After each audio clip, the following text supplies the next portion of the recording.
গতকালের ঘটনার পরিপ্রেক্ষিতে বৃষ্টির মাঝেই কোচবিহার জেলা পুলিশ সুপার অফিস ঘেরাও অভিযান বিজেপির এসপি অফিসের অভিযান ঘিরে তুলকালাম কাণ্ড। ঘেরাও অভিযান ঢুকছে আগের থেকেই সচেষ্ট ছিল প্রশাসন। মোতায়েন করা হয়েছিল কেন্দ্রীয় বাহিনী, বাঁশ দিয়ে নির্মাণ করা হয়েছিল ত্রিস্তরীয় নিরাপত্তা বেষ্টনী। তারপরেও সেই ব্যারিকেড ভেঙে এসপি অফিসে ঢোকার চেষ্টা করে বিজেপি কর্মীরা, আর তার ফলে বেঁধে যায় হুলস্থুল কাণ্ড। বিজেপি বিধায়ক মিহির গোস্বামী ব্যারিকেডের বাসে উঠে কর্মীদের বসে পড়ার জন্য বারবার অনুরোধ করতে থাকেন, কিন্তু তারপরেও শান্ত হয়নি বিজেপি কর্মীরা।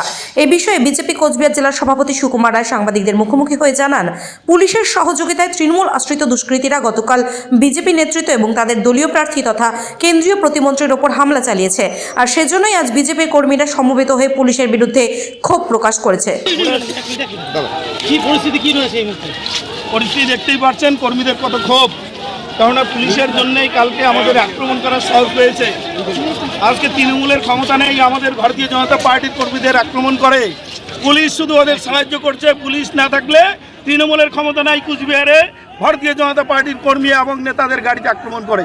কালকে আমরা নিশ্চিত প্রামাণিকের প্রচারের গাড়িতে যেভাবে উদয়নগঞ্জ দাঁড়িয়ে থেকে আক্রমণ করেছে, এটা কুচবিহারের লজ্জা। দাদা, কালকে ঘটনায় কোনো এফআইআর হয়েছে? এখনই এফআইআরটা করবো আমি। উদয়নগঞ্জ নাম থাকবে কি দাদা? অবশ্যই থাকবে।